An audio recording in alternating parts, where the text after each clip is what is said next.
أكبر.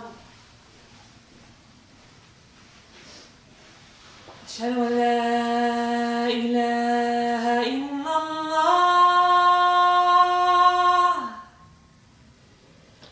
أشهد أن لا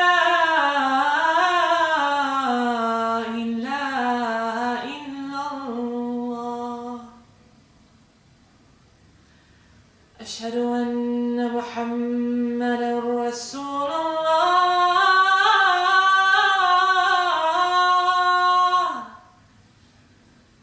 أشهد أن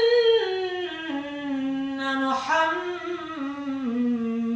رسول الله. حي على الصلاة.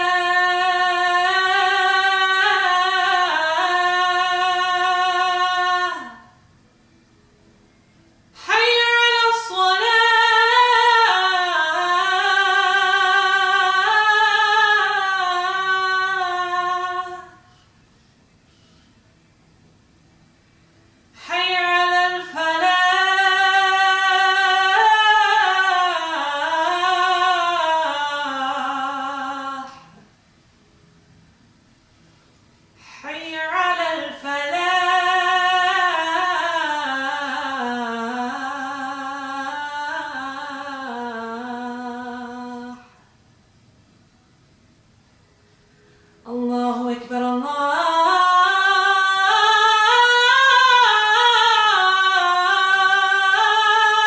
الله أكبر. لا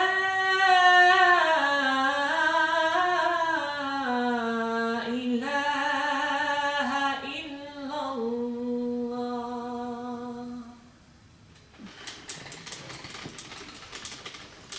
السلام عليكم.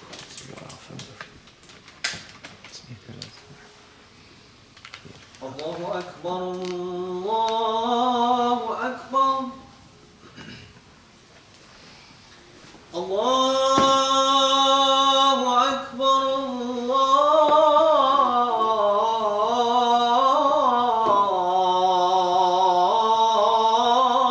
الله أكبر.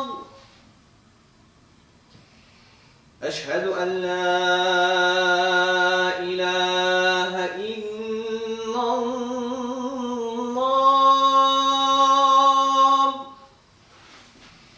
أشهد أن لا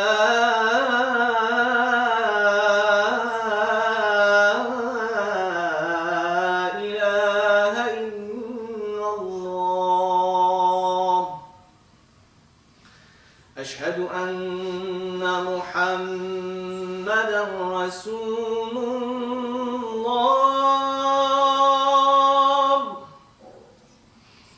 أشهد أن محمدا رسول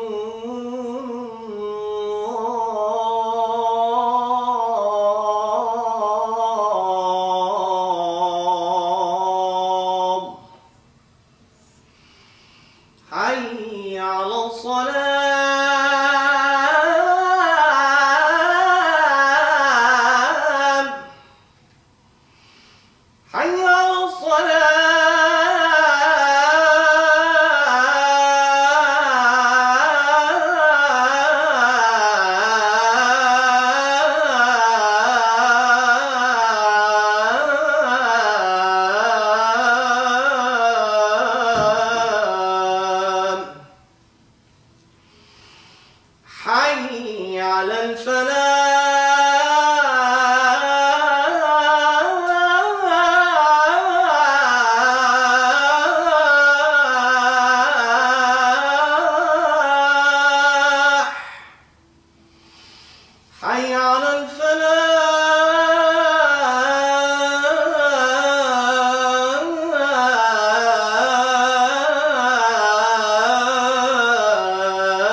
إله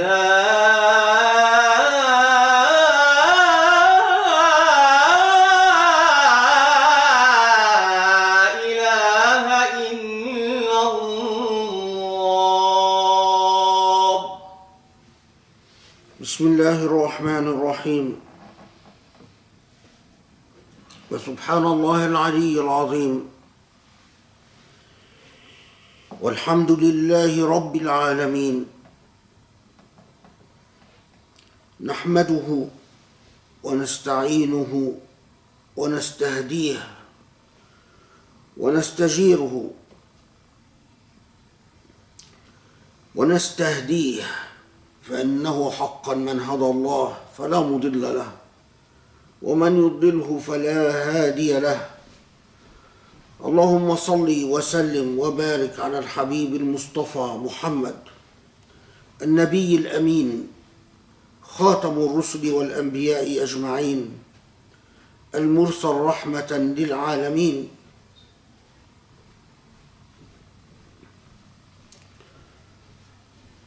اللهم يا علي يا عظيم، إنا نبتهل إليك وندعوك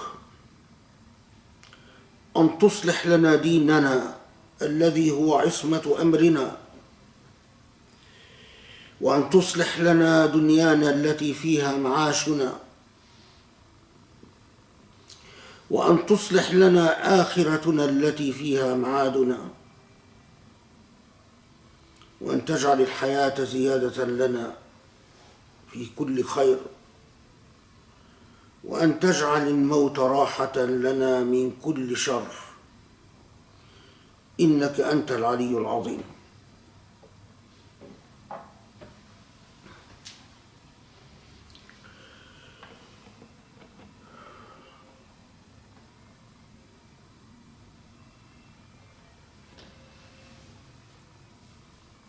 In the first week of Ramadan in this year, because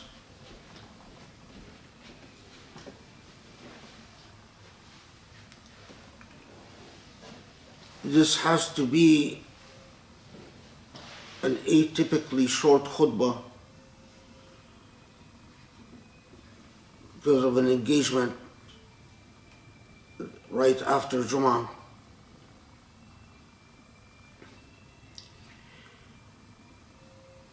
If I pick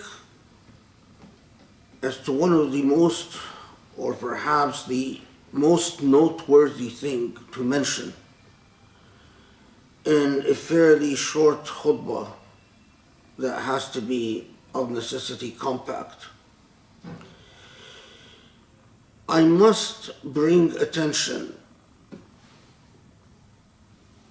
to what I think is a recent publication that deserves a considerable amount of reflection and thought.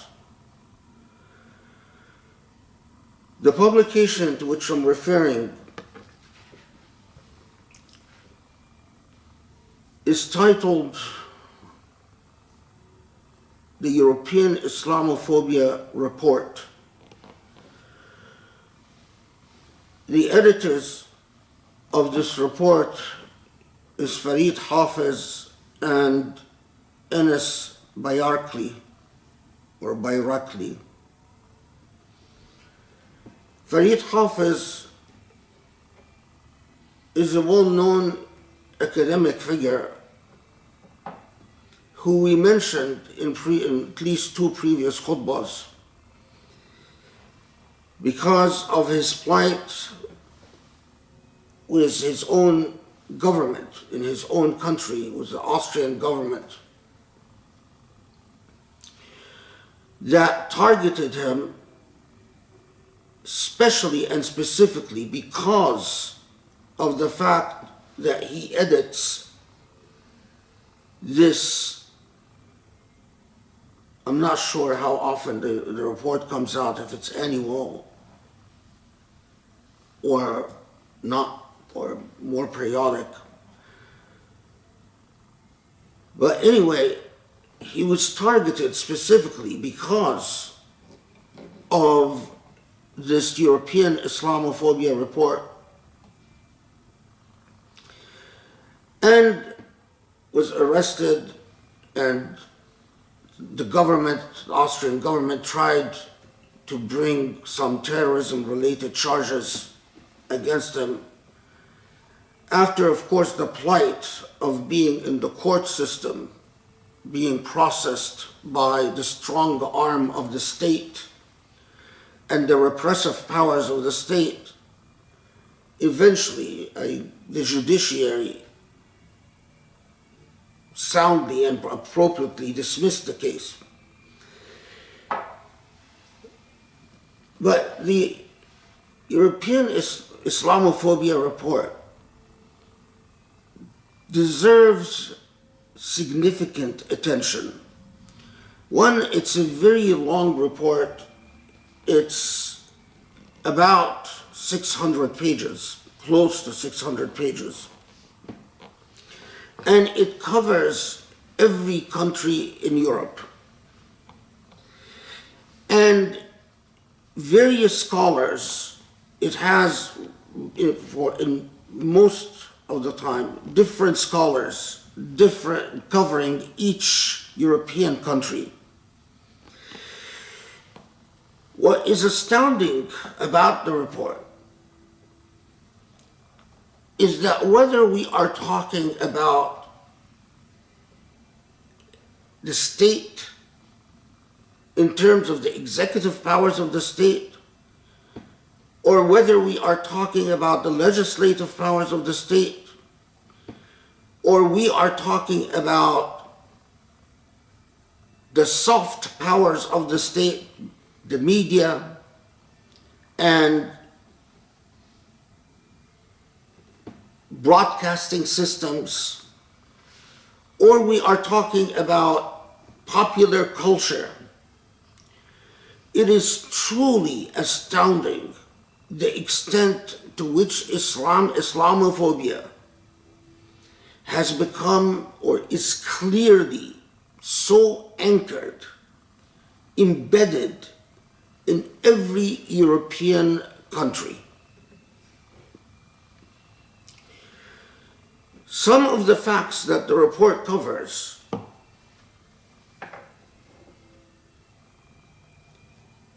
are truly terrifying. So, for instance, when you read that in Russia, even members of the Tablighi Jama'ah, which is specifically apolitical and as politically quietist as you get, nevertheless, in Russia, members of the Tablighis was arrested and prosecuted. That in Russia, for instance, even Bukhari was banned because it was deemed to be extremist literature, and even an abridged version of Bukhari was also banned as extremist literature. You read that in Austria, the Austrian integration minister, Susanna Raab, has spent close to 2 million euros on a political Islam documentation center, and that Austria, with its integration minister, has invested considerable amount of money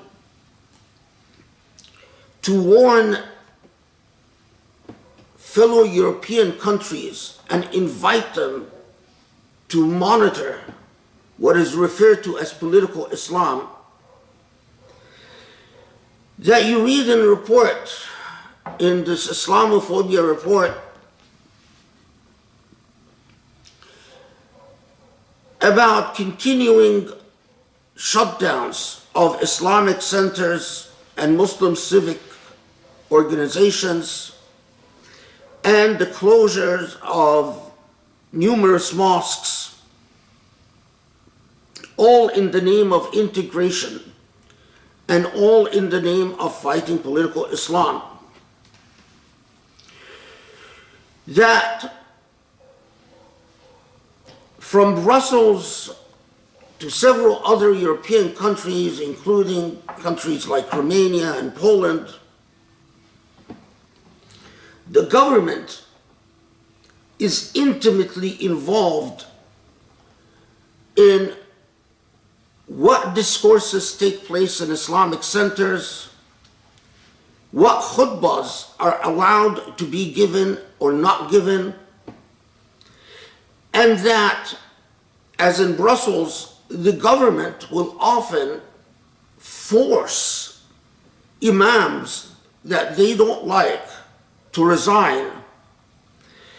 And in a number of European countries, imams who have tested the power of the state and given khutbahs that were not to the state's liking, not only were forced to resign, but in many cases that the report details, were forced to leave the country altogether.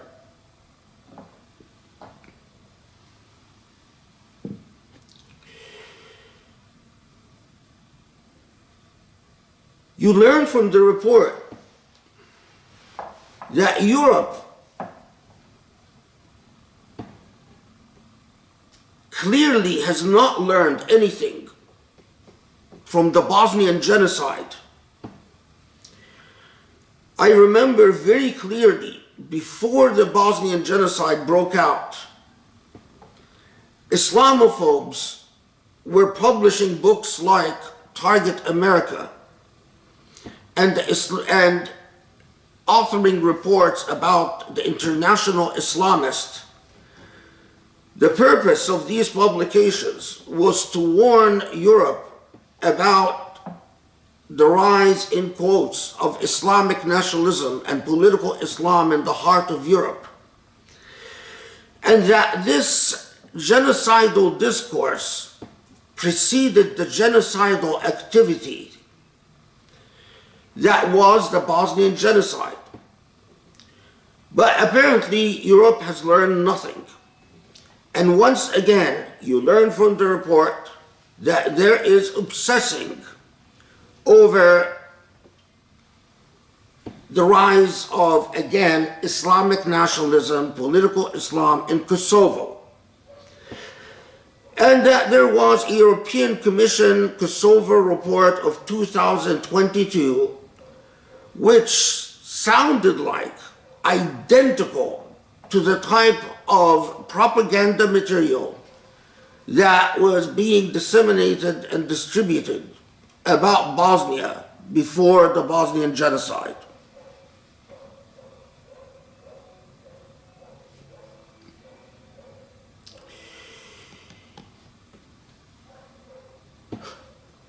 You learn from the report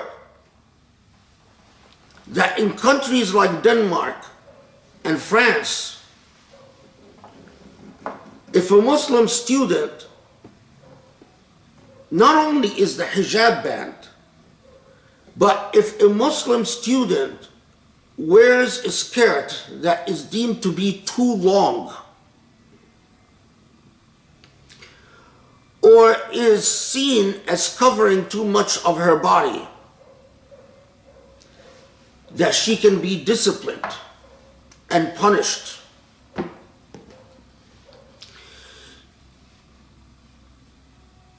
Even more disturbing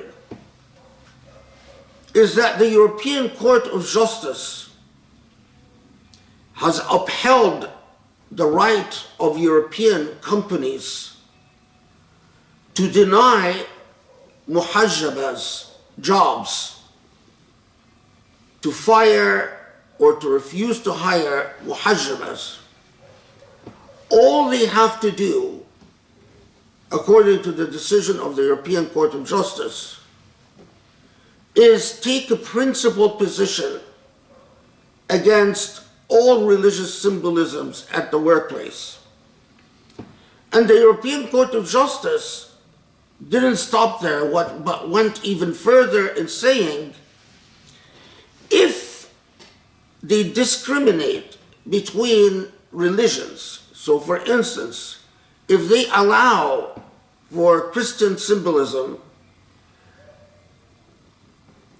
and not allow for Muslim symbolism, if they allow for Jewish symbolism but not allow for Muslim symbolism, then and only then they should have a good reason.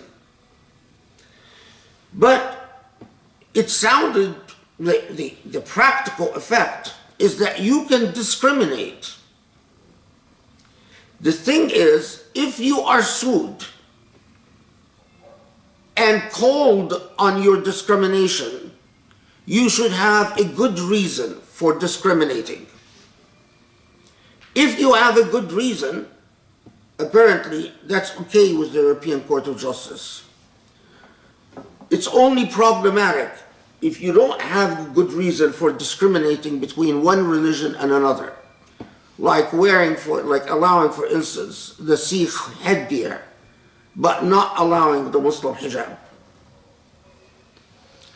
The language of the European Court is so broad and so vague that it begs the very obvious question, well, what if your reasons as a business is social bigotry and cultural bias?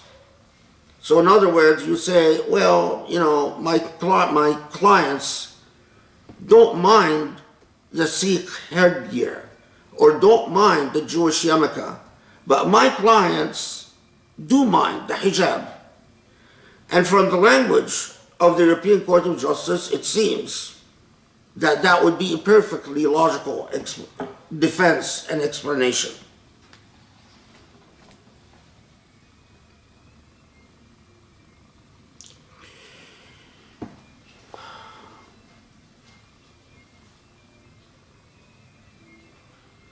The reality of Islamophobia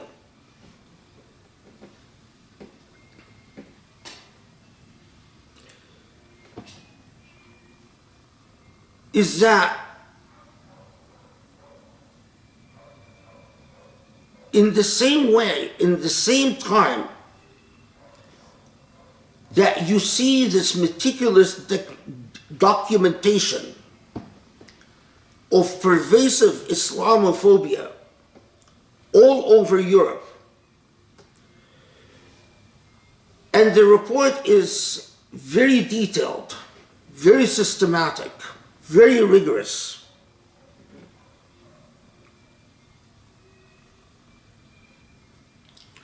It time and time again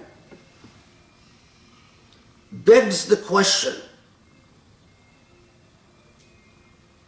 simple, straightforward question: where are Muslims?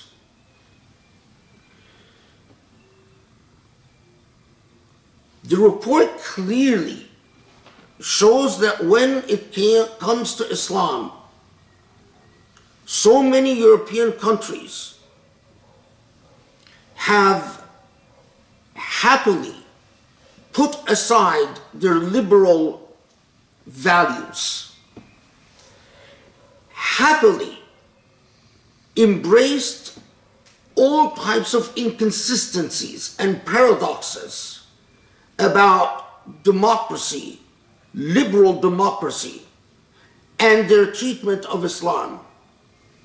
The number of times that the report documents banning of Islamic speech, censoring of Islamic speech, controlling of Islamic speech, and yet with an absolute straight face. The basic assumption of Islamophobia is that it is Muslims who don't understand freedom of speech and liberal values. The paradoxes and the inconsistencies hardly seem to bother Europe.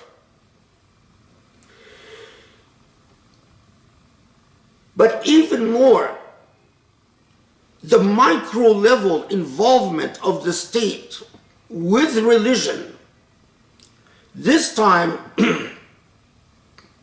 in differentiating between what Europe considers to be good religion, appropriate religion, acceptable religion. Europe, in fact,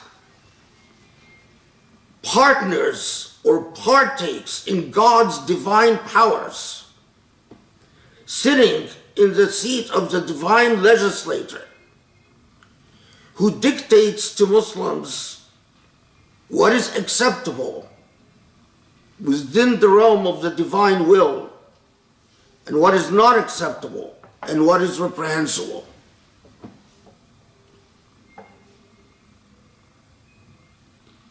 Meanwhile, I don't need to underscore that, as expected, on the first day of Ramadan, very first day of Ramadan, another Palestinian was shot dead.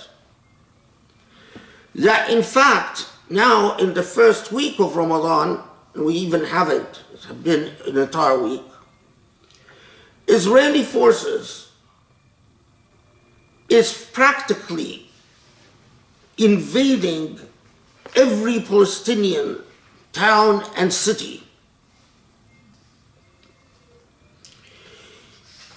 That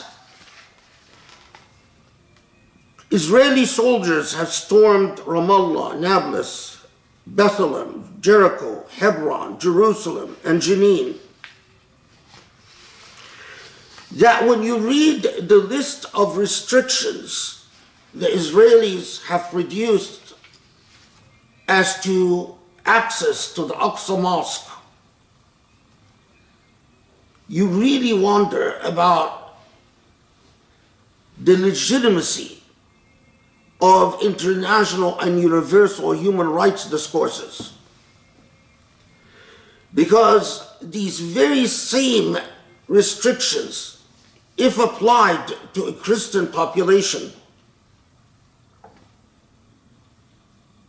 would have been proof positive of Islam's intolerance and Islam's inability to coexist with other religions. But again, Europe and the United States are hardly bothered by anything Israel does.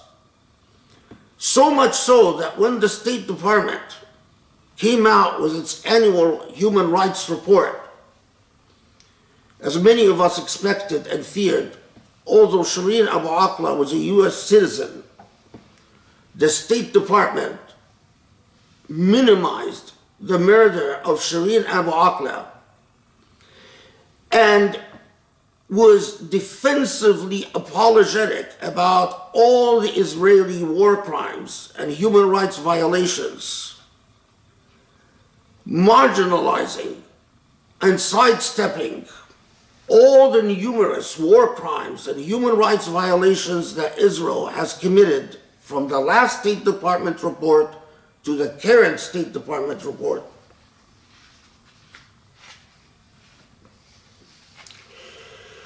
That although our law in the US bans the granting of visas to those who persecute others and to racists and people who believe in racial superiority, they are deemed excludable in American law. Despite this fact, we did give a visa to Bezalel Smotrich, who did come to the United States and gave a speech that can only be described as pure, unmitigated racism. Once again, Bezalel Smotrich repeated the line, the deeply racist line, that there is no such thing as a Palestinian people, and that it is Jews who are the real Palestinians. As Bezalel said, I am the real Palestinian. A thorough and complete canceling of an entire group of people, a racist refusal to see the lived or consider the lived experiences and lived realities of these people. Despite the racist discourse, despite the fact that this fits perfectly with the apartheid attitudes, Europe has been deadly silent about everything except Islamophobia, except practicing Islamophobia. And indeed, not only that, but recently the UK entered into a special agreement with Israel, where the UK promised Israel to not do business with those companies that embrace or support or otherwise validate the accusation that Israel is an apartheid state, where the UK promises Israel that although Israel can cancel and eradicate consciousness of the Palestinian people in the most racist fashion,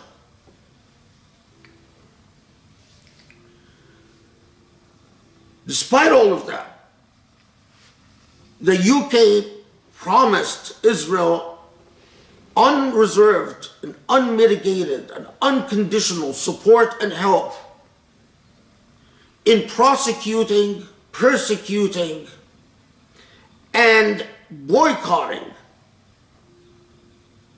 any company or group that points to the reality and fact that Israel is an apartheid state and that Israel is a deeply racist state.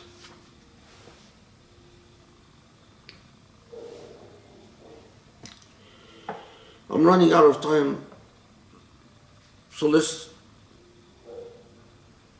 start the second khutbah in a second. أقول قولي هذا أستغفر الله لي ولكم أسأل الله يستجب لكم. بسم الله الرحمن الرحيم وسبحان الله العلي العظيم والحمد لله رب العالمين اللهم صل وسلم وبارك على الحبيب المصطفى محمد وعلى آله الأطهار الميامين وعلى أصحابه المختارين وعلى من اتبعه بإحسان إلى يوم الدين.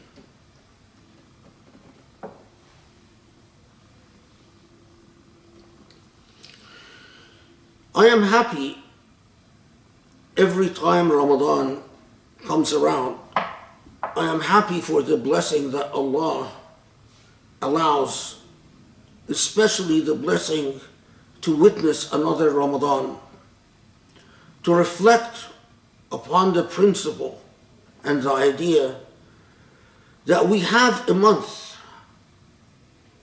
we have an entire month where we should pursue, practice and pursue and reflect upon and comprehend the simple idea of ihsan and goodness.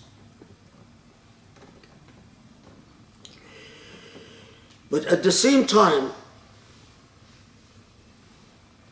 I realize, like every Ramadan,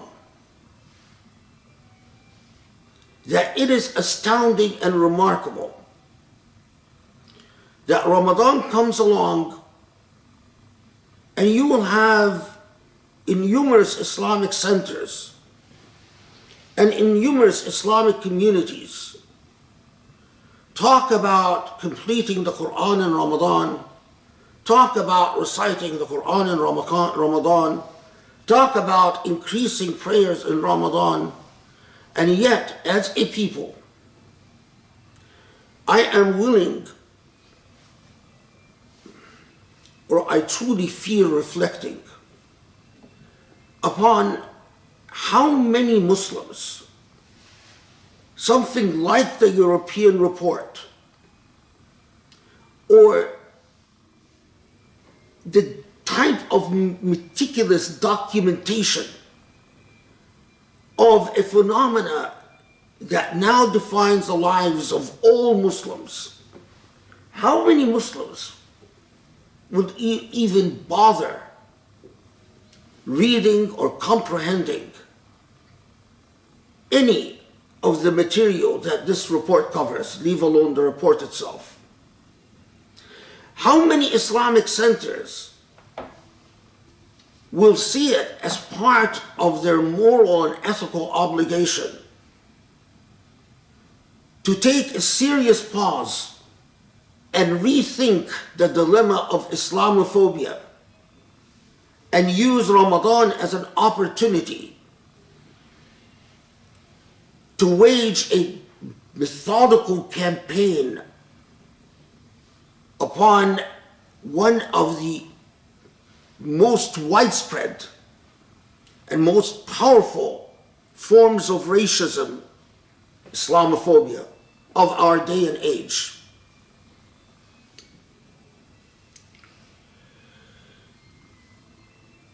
How many Muslim organizations make it their business to communicate to their congregation the contents of a report like this, to embed in the consciousness of growing generations that Islamophobia is not just attacking the character of the Prophet, but Islamophobia is the Bosnian genocide, the Bosnian rape camps, the systematic oppression of Palestinians, the dehumanizing of Palestinians as a people who do not exist.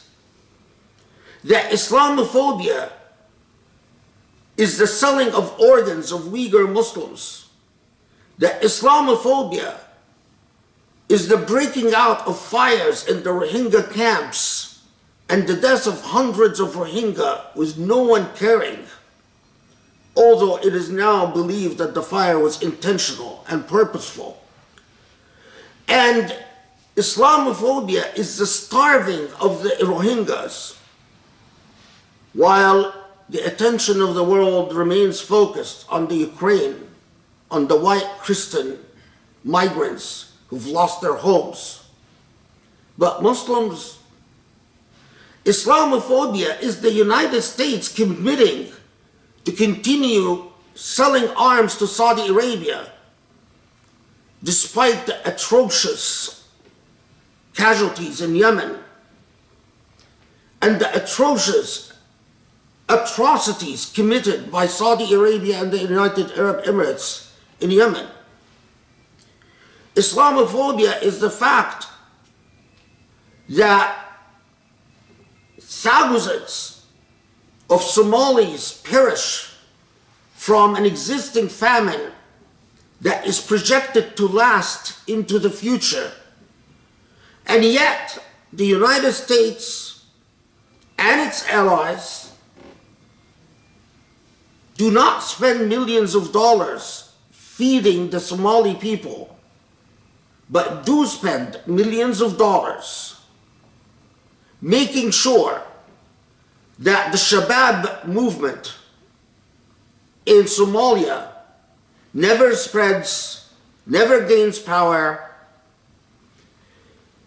In other words, millions of dollars are happily spent in killing Muslims, but not in feeding the Somali people. All of this is Islamophobia. And yet the consciousness of Muslims, Ramadan comes, Ramadan goes, and it remains in the pedantic, insignificant, affirmatively ignorant, and affirmatively egotistical and selfish.